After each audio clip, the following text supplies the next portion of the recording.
En un hecho sin precedentes, en agosto pasado México demandó a 11 empresas productoras y distribuidoras de armas. La demanda se realizó ante una corte federal en Boston y las responsabiliza de ser negligentes en el tráfico de armas ilegales a nuestro país. Acompáñanos a conversar sobre este tema con Alejandro Celorio, coordinador jurídico de la Secretaría de Relaciones Exteriores.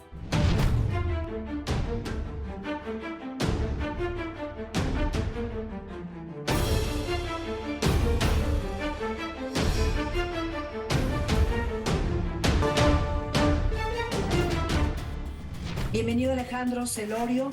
¿Qué es lo que pretende México con esta demanda inédita hacia los fabricantes y distribuidores de armas en Estados Unidos?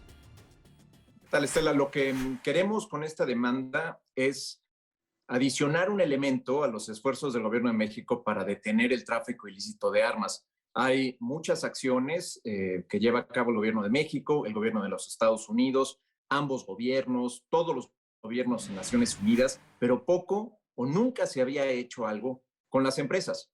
Y lo que buscamos con este litigio es llamar a las empresas a que rindan cuentas, a que se hagan responsables de sus prácticas negligentes e ilícitas que facilitan el tráfico de sus productos, armas de tipo militar, hacia nuestro país. El presidente Andrés Manuel López Obrador ha dicho que incluso se fabrican armas bajo pedido. ¿Esto es así?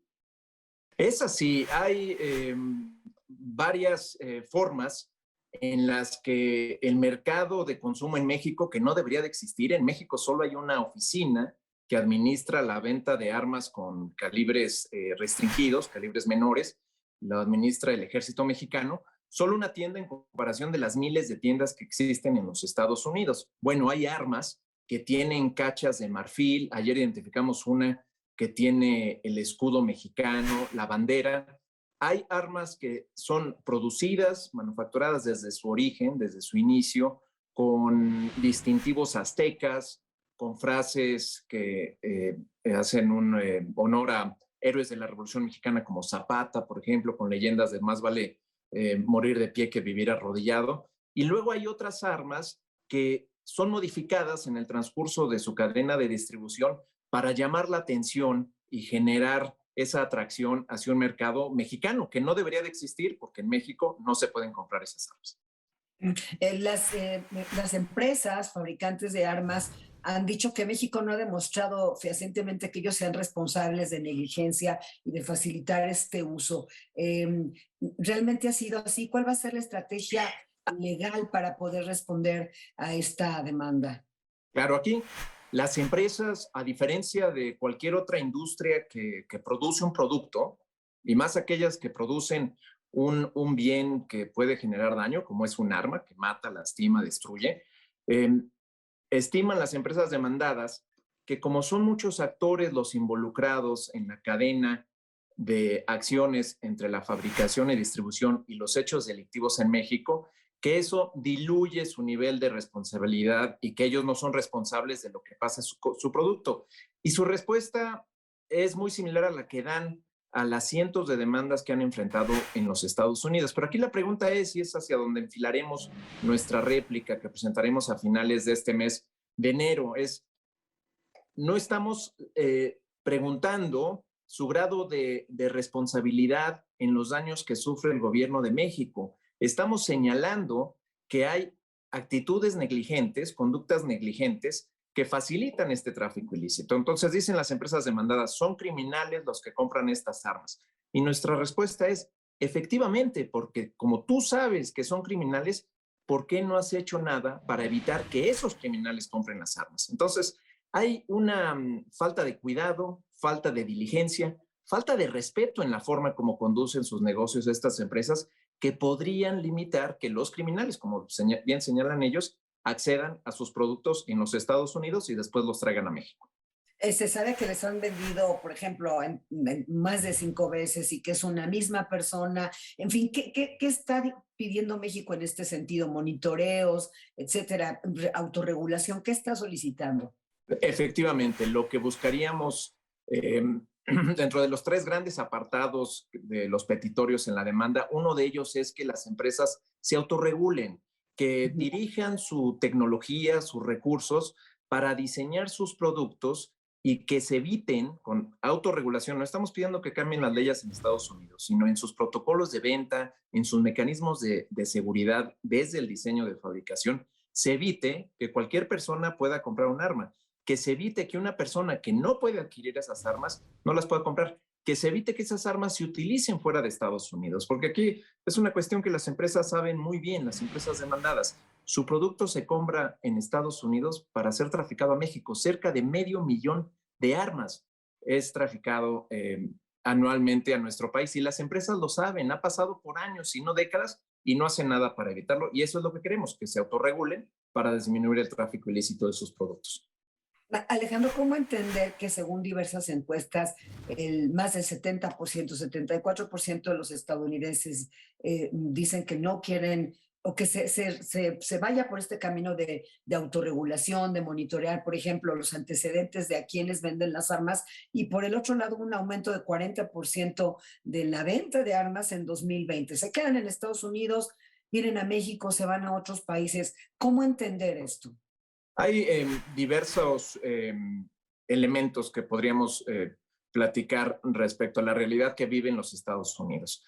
El primero es que sí se está viviendo una situación en que menos personas, o más personas quieren menos armas o mayor seguridad, mayor control en la venta de armas. Y eso nos podría ayudar a entender por qué estas empresas están buscando un mercado fuera de los Estados Unidos, porque lo que quieren es seguir vendiendo su producto.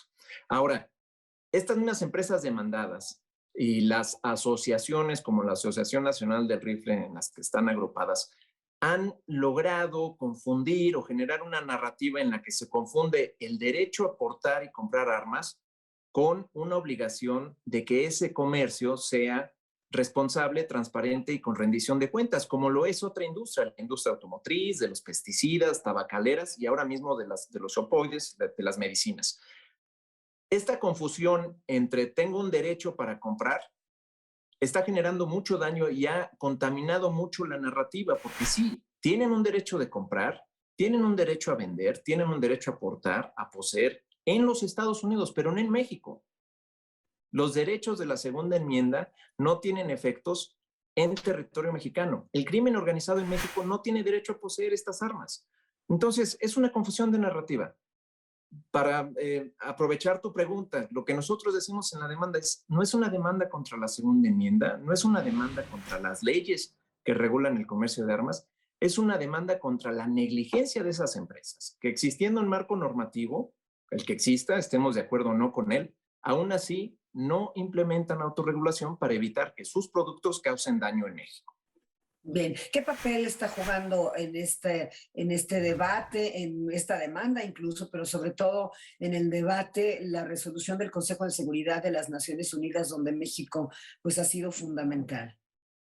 Ha generado un ángulo, ha abierto un ángulo adicional de conversación respecto a la necesidad de que las empresas se responsabilicen de sus actos.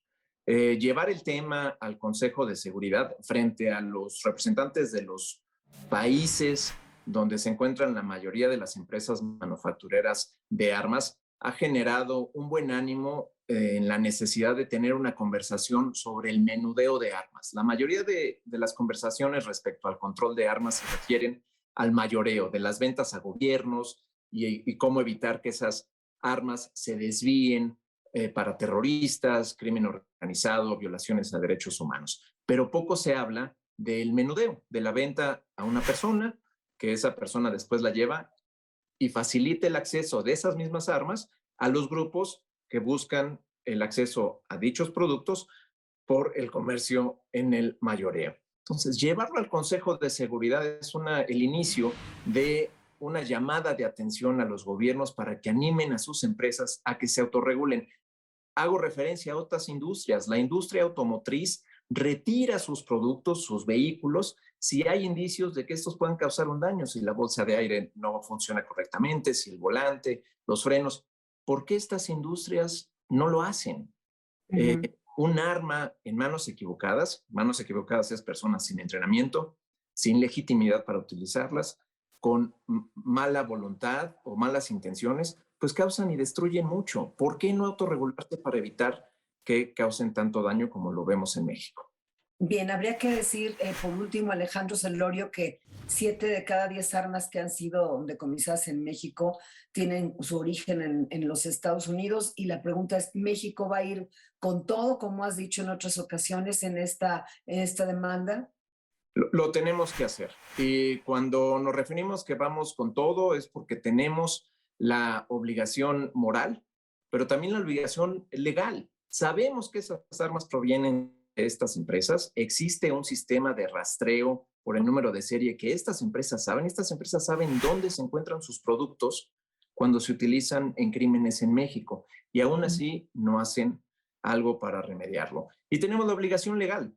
Es el gobierno de México, estamos enterados de esto y estamos obligados por el beneficio y el bienestar de las mexicanas y de los mexicanos a hacer algo para remediarlo. Y esa es la instrucción del secretario Ebrard, siguiendo la idea del presidente López Obrador de buscar acciones sofisticadas para responder a la violencia. Violencia no puede resolverse con violencia. Tenemos que buscar otras formas. Y esta otra forma novedosa, sofisticada, es este litigio. Y si me permites, Estela, es tan novedosa que ha recibido el reconocimiento de la asociación Arms Control Association y ha nominado al gobierno de México y al canciller Ebrard como persona del año en control de armas 2021. Estamos en proceso de nominaciones y votaciones. Hoy se cierran las votaciones, se anunciará el sábado y estamos muy animados de que el gobierno de México obtenga este reconocimiento, porque eso significa que las personas quieren terminar con el tráfico de armas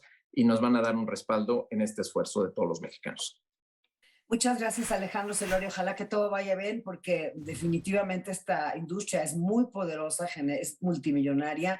Y bueno, en esta demanda que por parte de México es histórica, ojalá se pueda ganar. Gracias. Gracias. Vamos a un rápido recorrido sobre lo que se dice en Twitter sobre este tema tan importante.